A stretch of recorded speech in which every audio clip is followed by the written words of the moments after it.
New Thought Media Network.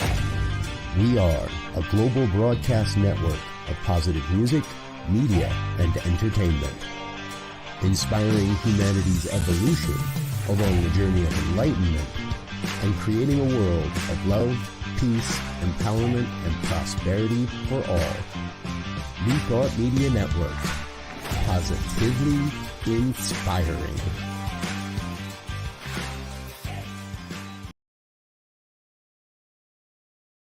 Welcome to Girls Behaving Metaphysically. Your hosts are two girls who believe that life is awesome, that laughter heals, and that it's possible to find deep spiritual insights in everyday experience.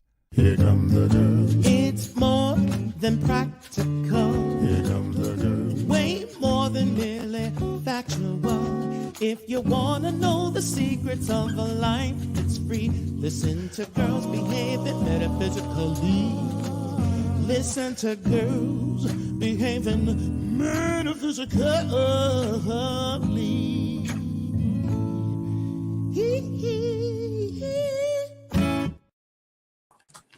Hello, hello, hello.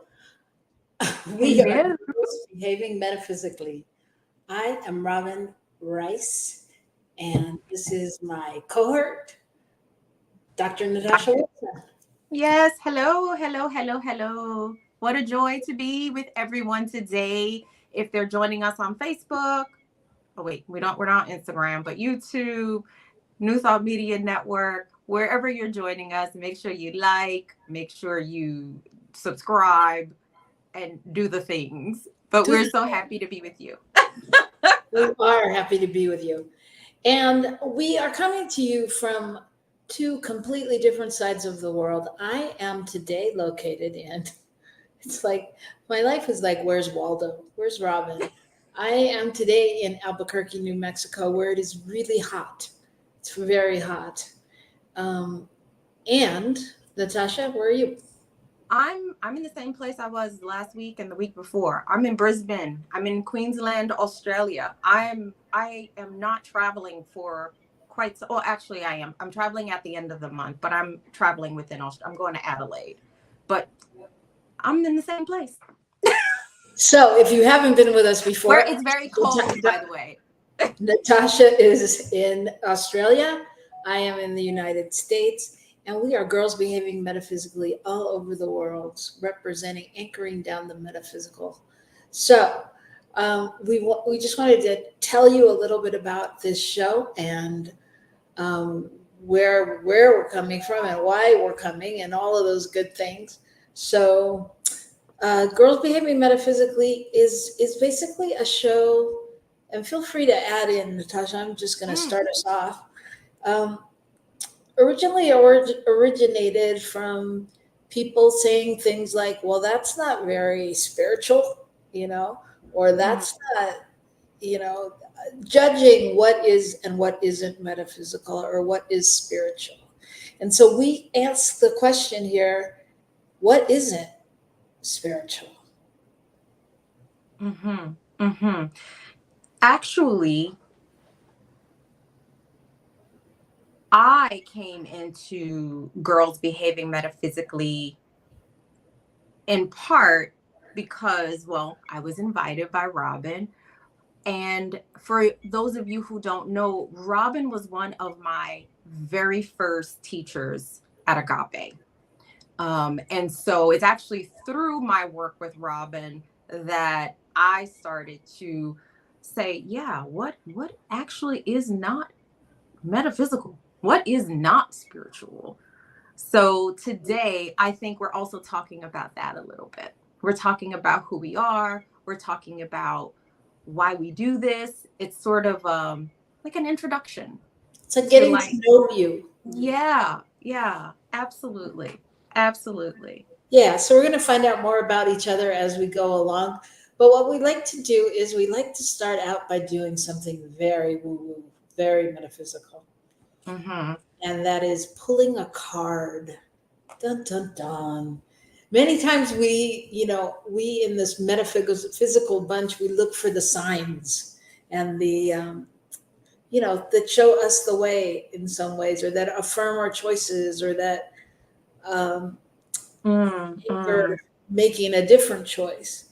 And there's all kinds of ways to do that. Some people, will sit in meditation and listen to a still small voice within. Other people will pull an angel card or throw a tarot deck, or we're not judging how you do it. We're just picking a way to do it today and seeing what happens. So yes. So I'm going to pull the first card for today, because we're going to do two, right? But this is the very first one. And we'll talk about the second card later. But this is the card that is going to sort of get us going. And, slow down. Oh my God. This is how I know there is no place God is not. Because I literally just had this conversation with myself while I was peeing. This is metaphysical. Peeing is metaphysical. It can be certainly one of the most contemplative places that we land. I mean, for me, I used to be so happy to go to the bathroom just because I was alone and it was quiet. Robyn, I mean, I'm like literally having like chills, like not chills. You know how when, like for me, when I'm having spiritual insight, one of the physical ways that manifests is like I get goosebumps. Yeah. And so I'm not joking. I literally went to pee just a few moments ago, and I texted my partner and I said, I am so busy and I don't like how this feels. I want to feel at peace. So I need to slow down. No, I'm telling you, I have chills. This was my revelation on the toilet just a couple minutes ago. Got it. God is everywhere. Well, I also think that I think slow down is really a message for the masses. I think yes, I can definitely relate it to my life. And, we could talk ad nauseum about how busy I am and blah, blah, blah. But clearly there's something I like about that. So I can't really complain. So I think, though, in the bigger context, I think it's really interesting the nowadays pace that people move at. And whether that's kids or adults or, all of us with technology. If my computer's slow, you'd think, something horrible had happened. If it takes 90 seconds to get somewhere instead of right away. And I think we're used to that fast pace. And I just started reading a book, but I haven't gotten very far. But the gist of what I have, read in the forward type thing is talking about kids and how we really are. It really is a different breed of kids now, with all of the things that they're using and looking at, and like that cellularly, their makeup is changing based on all of the things that happen in society and things like that. That's so true. Like I want to get back today is my daughter's birthday, by the way. So just talking about kids, like I met her when she was 3 and today she's 9 and I can't believe it. It's just, it's amazing. But I took on a new client this week, and this client is 18 and has not had a friend outside of the virtual world. Oh my God. Yeah. Wow. So I feel like it's a whole nother animal that we're really dealing with. Oh yeah. And I feel like that's a whole conversation that we could have. But I wanted to go back to the busyness. And literally I know, like, okay, there's a funniness to it, like there's a humor, but I think the universe is funny. But that I was literally sitting down and it came to me like I can be busy, but busyness does not have to equal chaos. And what's the element that allows busyness to not equal like frenetic or frantic energy? And it is slowing down. Like it is pausing. It is having a drink of water, getting up to stretch. Like busyness and peace, they literally can coexist. And so that, anyways, I wonder what people think about that. Because I value doing things. Like I like doing things. I don't like feeling chaotic. I don't like feeling unnerved and unsettled. And I think there is this unquestioned sort of pattern that like to be busy means to not be at peace or to be frenetic or something. And anyways, I'm like, it doesn't have to cancel each other out, especially if we value slowing down. Well, I think, yes, I agree with you. And I think that's the key. I think, slow down. If we just take that directive, if we don't think about the busyness or the chaos or the peace or the disruption, if we just listen to the words like as if we were a 5-year-old and you told them slow down, they would slow down. They would stop running. And so can we just stop and kind of breathe and recalibrate our timing, whether that means rushing to get out, something for work or making sure it happens by a certain time. What if we lived into an option of going, I said I'd have it done by 2, but really it's going to be much better if I can get it done by 4. So let me let somebody know that it's not going to be done till 4. I don't know, because we don't like to do that. We are a society now, especially that has like deadlines, and it's like we're not only up against deadlines, but now we're up against AI. Because if you can't get it done by that time, AI can.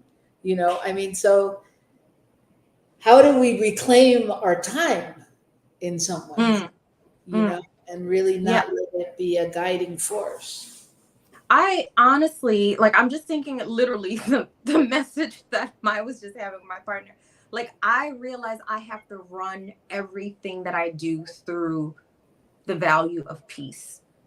So for me, peace is I think it's my highest value at this stage in my life. And so I'm like, if I do this, does it actually, I'm going to look at the message I sent. This is part of what I wrote. I said, I just realized I need peace to be the guiding principle of my life. All of my decisions need to go through peace. If the choice doesn't align with, contribute to, or result in peace, I need to change course. That's what I just wrote. That was what I just wrote to my partner. Because it's a busy day. I usually I don't see clients usually on this day, but I saw a client before we got on here, and then I have a job interview after this, but then I also have 3 clients after this, and it's my kid's birthday, which her party is Sunday, but we're having a little celebration. And I was just feeling very chaotic. And so I was like, no. I need to feel at peace. So what is going to bring me into alignment with that? Right. And again, it was slowing down. I couldn't think about AI or any of that. This is what came up. Yeah, I think it's, and if I can just interject, a little bit from knowing you. I'm always amazed because you are always multitasking. Always.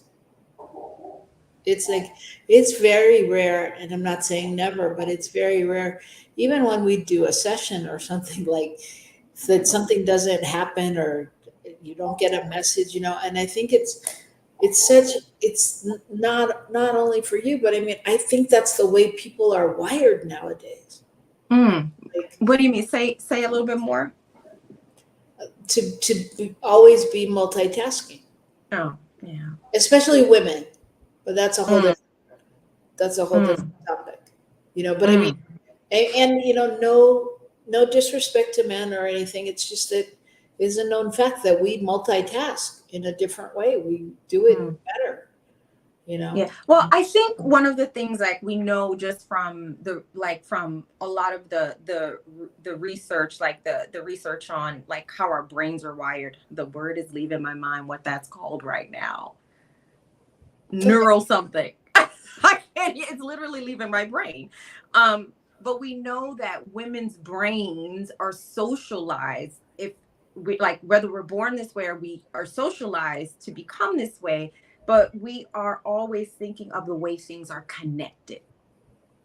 Right. So like, it's like we have a tendency to not think just about this thing. We think about how this thing is going to impact that thing.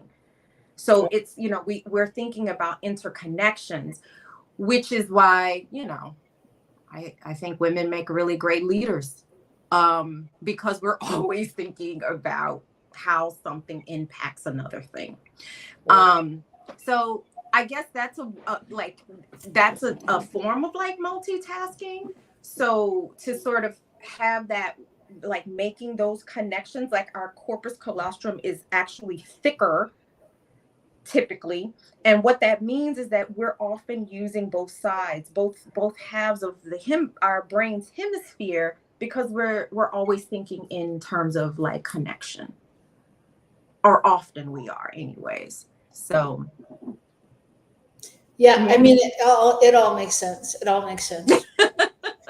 It does. It makes so much sense. But I think, again, slow down. I think we just need to take it literal. Slow down. Even just slow down to figure out what it really means for you personally, for each of you out there personally, because I'm sure it means different things to different people. Yeah. Well, I think, go ahead. No, you go ahead. No, I was going to take a break. Oh, okay. Well, let's do that, because when we come back, hi, Amanda. Amanda says hi. I think I can click on that, huh? It's okay. Michael's got it. Oh, look at me trying to do stuff. Okay, anyway. Yeah. Hey, Amanda. Okay, so come back. We're going to take a break. And in the meantime, contemplate slowing down and what that means in this moment. Okay, and we'll be right back here in a minute on New Thought Media Network. Don't go away. Please help us say thank you to our organizational sponsors, including the Hefferland Foundation, Affiliated New Thought Network, International New Thought Alliance, Science of Mind Archives and Library Foundation, Center for Spiritual Living Denver, Center for Spiritual Living Midtown, New Thought Philadelphia, Planned Happiness Institute, Summit Center for Spiritual Living, One Heart Retreats, Center for Spiritual Living on the Lake, Unity Kitchener, Unity Spiritual Center, Ottawa, Om Center for Spiritual Living, Satya Center, Begin Within Ministries, Center for Spiritual Living North Jersey, Unity of Savannah, and the Center for Spiritual Living Seattle, as well as all of our individual donors. Thank you for being part of the New Thought Media Network. Please like, share, and subscribe. New Thought Media Network, positively inspiring.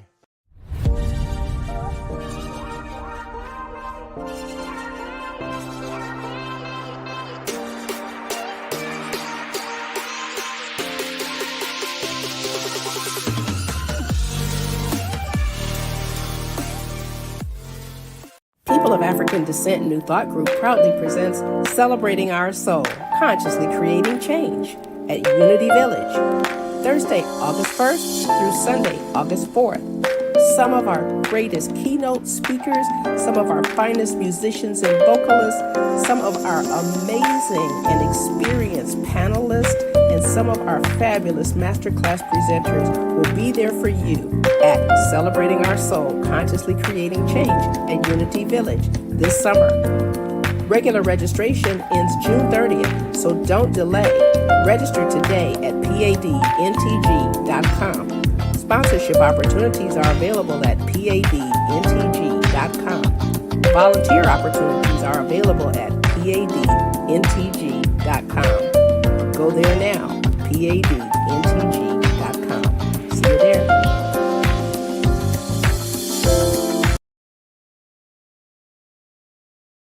Welcome to Girls Behaving Metaphysically. Your hosts are two girls who believe that life is awesome, that laughter heals, and that it's possible to find deep spiritual insights in everyday experience. Here come the girls. It's more than practical. Here come the girls. Way more than merely factual. If you want to know the secrets of a life, it's free. Listen to Girls Behaving Metaphysically. Listen to Girls Behaving Metaphysically.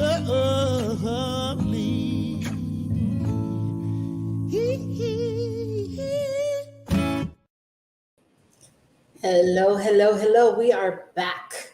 We are Girls Behaving Metaphysically. I am Robyn Rice. And I'm Dr. Natacha Wilson. And we're happy to be here with you today. Yes. I just want to say hi to Amanda out there, who's slow and steady. Good job, Yes. Amanda. Yes. And I see some other people have joined or liked us and want to say hello to them as well. If you can, put a comment in the chat. Let us know where you're tuning in from.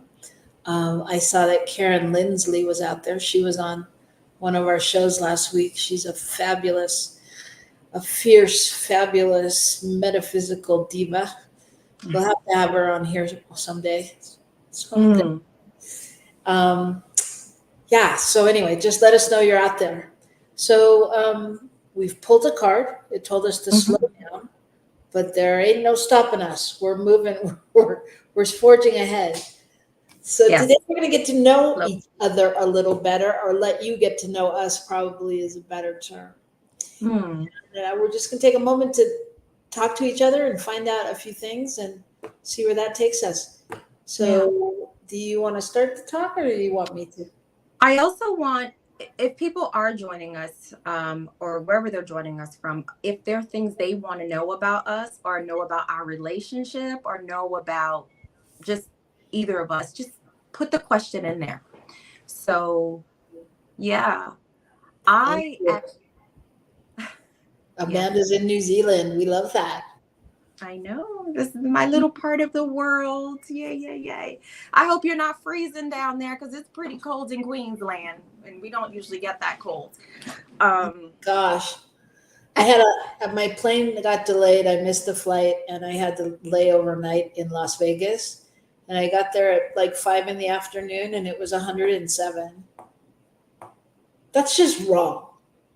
I mean, let's just be real. That's just wrong. Because it was too damn hot. I would be so miserable. Yeah, I would be like, where's God in this? Right?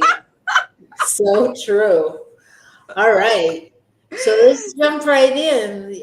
So Robyn, I have a question for you. Okay, I'm ready. Yeah. So can you maybe tell us a little bit about what it means that you're a spiritual practitioner? Like, what is that? Like, that's what the letters are in the after your name, but I'm not sure. I'm sure not everyone knows what that is. Okay.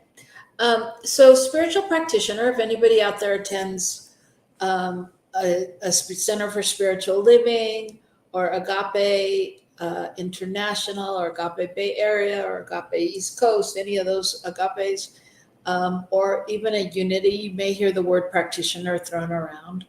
And what that is technically what they say it is the healing arm of the church.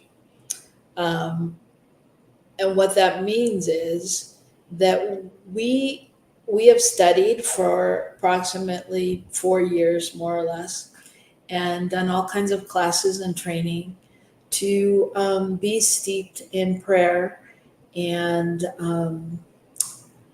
metaphysical principles that allow us to truly stay in that prayerful state and anchor the truth of God, spirit, love, divine intelligence on the planet, especially when it seems like there's other things going on. Mm-hmm. Mm-hmm. You know, and we do it in a variety of ways, because I know even when I explain it, it still sounds a little woo-woo. But we do it in a variety of ways. Some of us see clients, some of us teach classes, other people speak, other people do all of that, you know. Mm-hmm. I don't know. Is there anything you would add, Well, producer Michael Mangus? Okay, go ahead. He'll type it is in. Reverend Michael coming in? You mean to join us? Yeah, I don't know if he was like going to chime in or if he's just going to stay behind the scenes. Well, I can. You know what? I am like God, always here, omnipresent, Always ready. always ready to be on camera. You know, be prepared. Practitioners lead small spiritual communities. Practitioners do pulpit at their center on Sunday mornings. Practitioners teach classes under the supervision of ministers. Practitioners act as chaplains in their community. They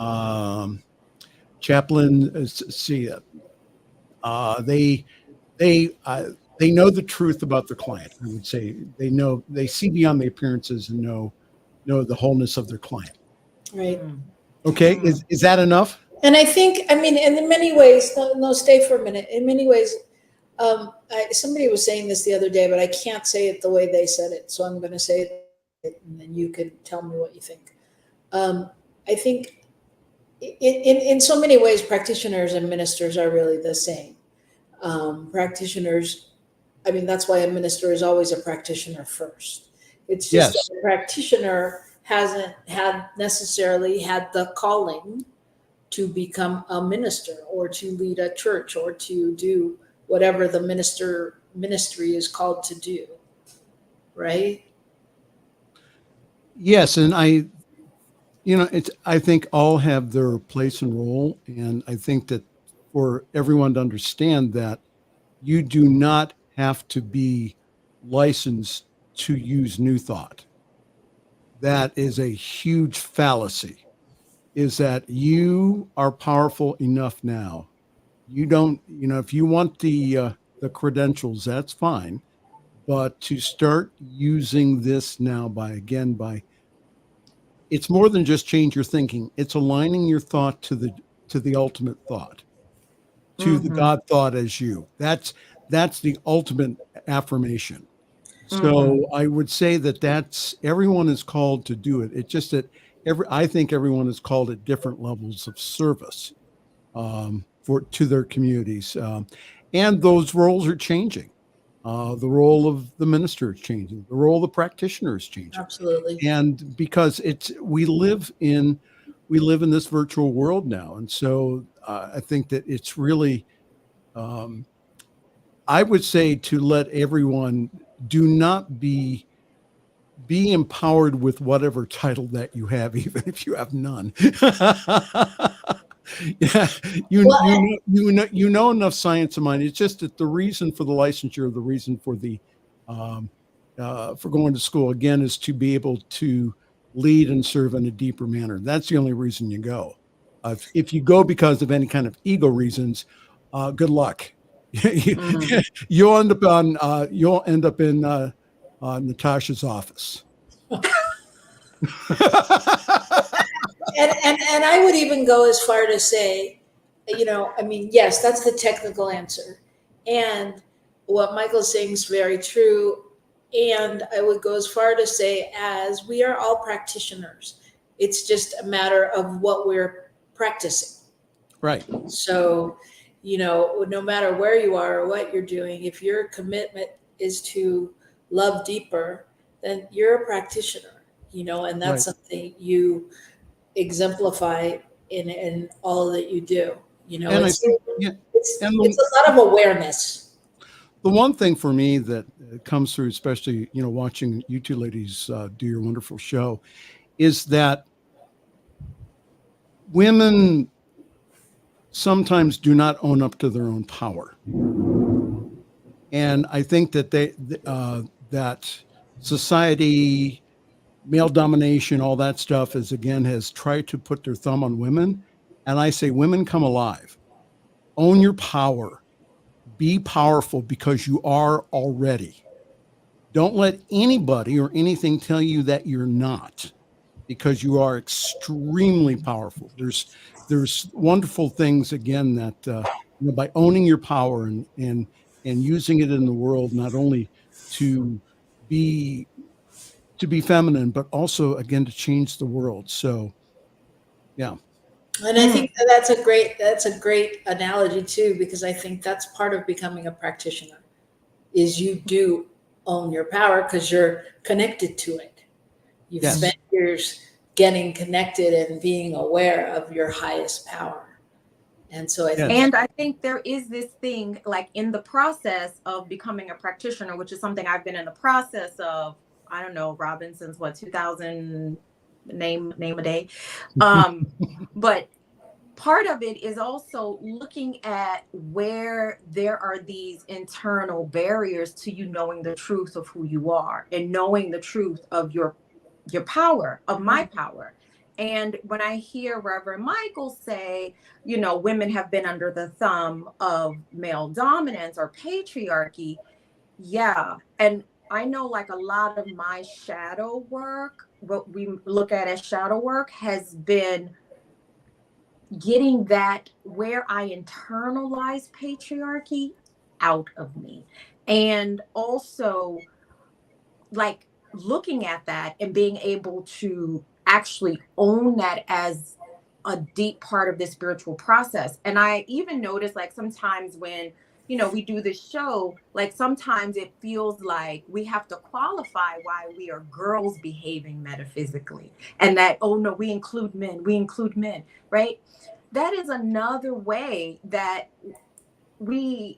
I think the patriarchy shows up in us. Like, it's okay for the space to be about the divine feminine. Yes. The divine feminine has never been about the alienation of beings who are called male, right? So, Absolutely. Yeah. So we can own being girls or being women and being deeply metaphysical without any qualifiers. And I think it's helpful, though, when human beings who are born male put that message out there, because we need that degree of allyship in the world. Yes, it's just forgive the patriarchy for being stupid, because the thing is, this is the one thing I've learned. First of all, is that any male that tells a woman that she or tries to put a woman down because of her power, or is afraid, or tells another, well, you're just too bossy, or you're just too powerful, you won't attract another man. That's a bunch of BS. Healthy men are not afraid of powerful women. This is true. Can I get an amen from somebody? You can get an A woman from me. Okay. An A woman. Okay. An A woman. Okay. So yeah. So anybody that tells any woman that you will not, because you are in your power and you're using your power and being in your power, and says, well, no man, that's a bunch of, no. Healthy men allow women to be powerful, give them the space to go ahead and to allow themselves to be who they are. If you want to see how integrated or how diverse your center is, take a look at videos on Sunday. Who is up there on your platform on Sundays? Is it men? Is it women? Is there a rainbow of individuals up there on Sunday mornings? Your platform, and again, and I'll quit preaching then. Your platform represents your consciousness of your congregation. And it represents the leadership of your congregation saying, this is how we are as a congregation.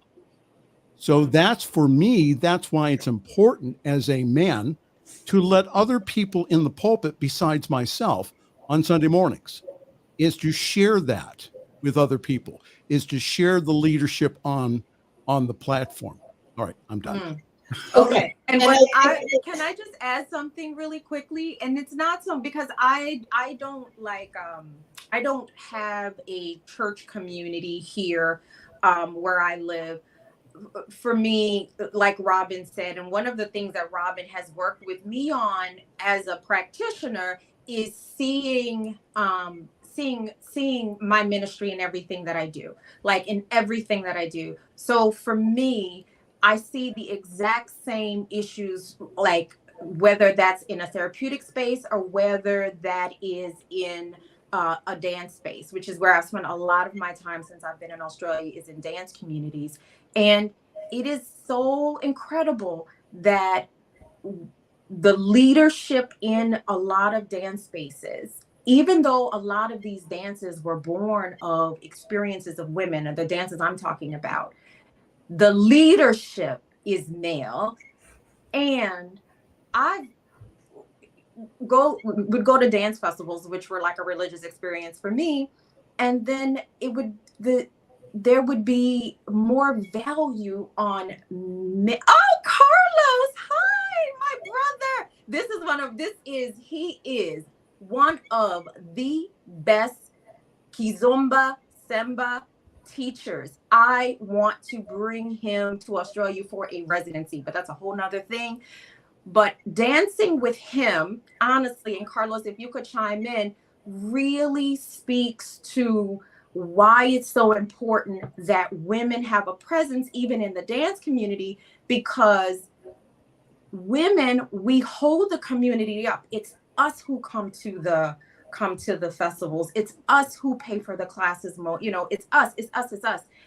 And I've gone into a class and it's mostly women. And even if there's a women teacher, the moment a man walks in the door, it's like, let's celebrate the man walking in the door, as if like, what are we?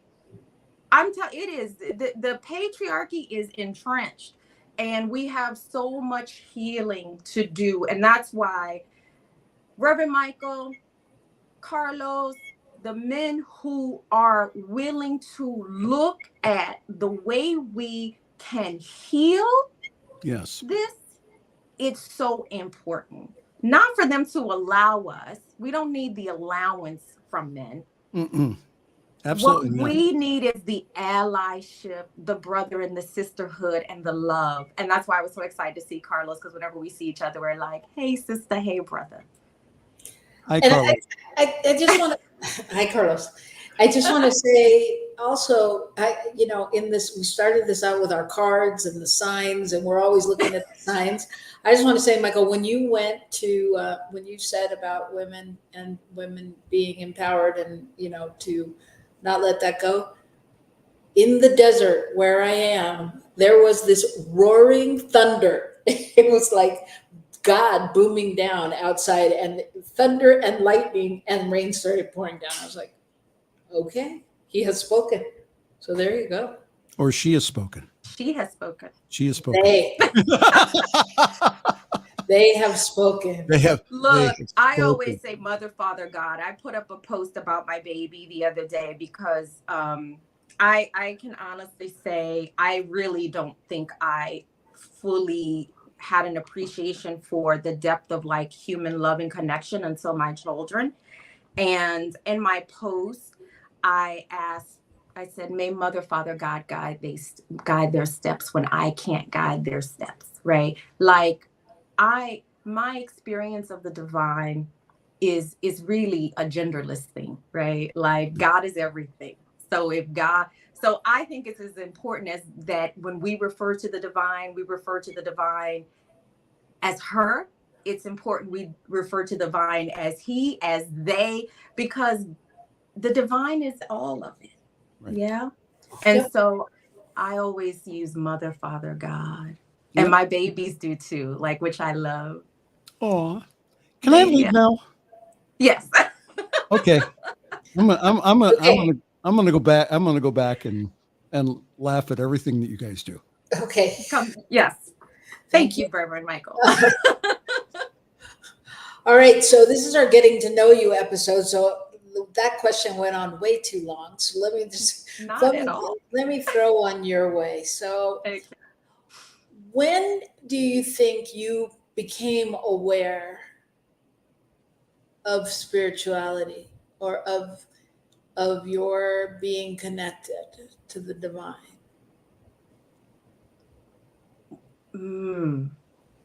I feel like when I was 9.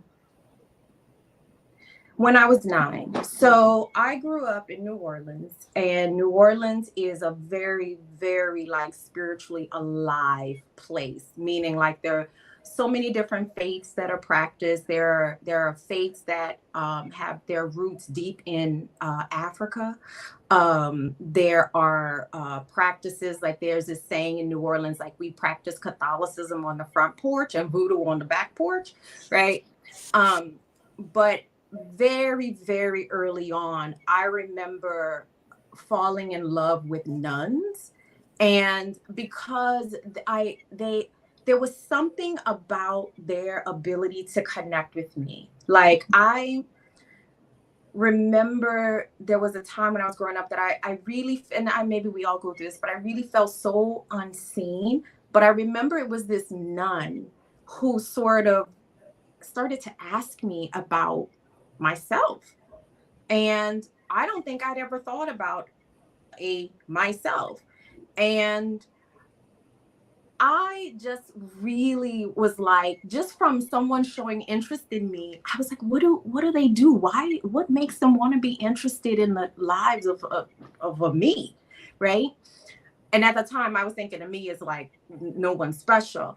And I just knew, I was like, I want to be a nun.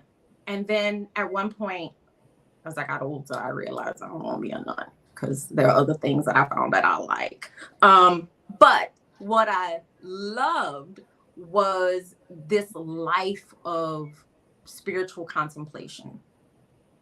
And I had sort of dabbled in multiple religions. Like I said, New Orleans is a very spiritually alive place. You can sort of try on all sorts of spirituality.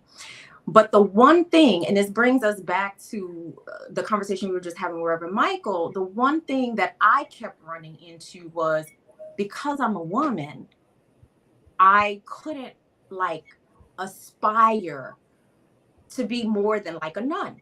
And I knew I didn't want to be a nun, but then I couldn't be a priest. Or when I was studying Islam, I couldn't be an imam. And it all had to do with the fact that I was born in a body that got categorized as female. And I thought that there was something deeply spiritual about that. I didn't have the language of spirituality, but I knew that there was something about, okay, so there's something about this thing that I am, or this body that I'm born into, that for a while I thought, is it wrong? But then I'll never forget, it was being exposed to somehow, I don't remember how it is, but I got exposed to a Sunday sermon by Reverend Beckwith. And I remember this is where I got the term mother, father, God. And I was in my early 20s at the time. So I'm almost 50. So there we go. Right. So, and I'd be like, that's it. That's it. Like, this is a space where you get to claim all of who you are. And I really long to have a life of spiritual contemplation. Again, I thought that was being a nun and then being a priest or being an imam. So it was always at this really like this high level of study, because I value study. I value expertise. And I don't shy away from that anymore, because that was the other thing that I would always be told. I don't know if other women ever got this, but I was told, you're too smart for your own good, or you have too much education. Like, what is that? I don't think men get told that. And so I knew whatever my calling was, it was also about embracing being a woman. Those two things went together for me in terms of my spiritual calling. Yeah. And that started when I was 9. Interesting. Yeah. Yeah. And you walked beside me for so long, trying to help me connect all the pieces to becoming a practitioner. And because I remember I wanted to be a practitioner when there wasn't an online thing. And I was like, I moving to LA wasn't an option for me, right? To study at Agape. But yeah, I don't know. Whether or not I ever really become a licensed practitioner, I really do get it, Robyn, that I am a practitioner. Yeah. I'm a spiritual practitioner of a high sort, because I hold the remembering for the people that cross my path when they forget that they are a focus point of the divine on the planet, and that comes with so much power. I hold that knowing. And I feel like my work over and over again is coming back to, I am a focus point of God on the planet, and that is powerful. It is powerful. That is powerful. So God is a Black woman, and God is a white man. God is us. Yep. God is it all. All right. You have another question? Do I have another question? No, I think we're supposed to pull another card. I think this is a process. I don't think people, we will continue to share more of who we are in our journey. I think as a part of Girls Behaving Metaphysically really developing, really, really glowing and shining our light into the world, and giving our sisters permission to do that, and our brothers who walk alongside us permission to do that. Okay. Are you ready? I'm ready. All right. I have this card that jumped out. It didn't want to go back in the deck. It is answering the call. Hey. The time is now. Answering the call. Hey. Do you think that's the call to slow down? I think it's the call to everything. I think it's the call to slow down, because when we slow down, we can actually hear the call. I think it's, for me, when I see the card, it's like, yep, remember your old calling. That calling that I have from 9 years old to have a spiritual contemplative life, whatever that looked like. The time is now. Right now, in this moment, I'm answering that call. Absolutely. Well said. And I think that's our charge to you for this week. When you sit in the stillness and you slow down and you just take that moment to commune with the divine and ask, what is the call? Because I think the call changes. I don't think it has to be one thing. I think there may be one core element to it, but it doesn't mean that you're not always being called to move into your highest and greatest yet to be. So what is your calling for this week? I say take that out and be with that. And when we come back, we'll check in on that. If you come back and meet us next week, we'll be here. We might not be live, but we'll be here nonetheless. We're working on it. We'll see. Working on it. We'll see what the call says. So we're just sending you lots of love and peace and knowing, that this is a great time we're living in. There's a lot of stuff happening and a lot of controversy going on all around the planet. And as the practitioners that we are and you are, your job, should you choose to accept it, is to truly know that God is at the helm and that peace and love prevail. So, yeah. And I just want to express my gratitude for every single being that showed up today, that will come across this stream, that will come across this podcast. Just know we are so grateful for your presence. Thank you. Yep. And we double that for you, Lisa Michelle.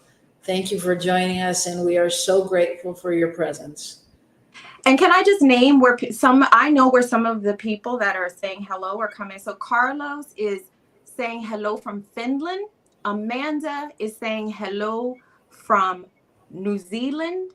So we really have people coming in, loving us from across the globe. Okay, well, wait a minute. Then I'm gonna say where people are coming from. Myrna is coming in from Texas. Tamara is coming in from Silver Lake, California. Wendy Silvers is coming in from West LA. Karen Lindsley is coming in from Nevada. So we are rocking the world. Yes. And thank you for rocking it with us. And if you're so inclined, join us tomorrow on Rockin' the Love. Yeah. Right here on New Thought Media Network. Thank you, everybody. Peace and blessings.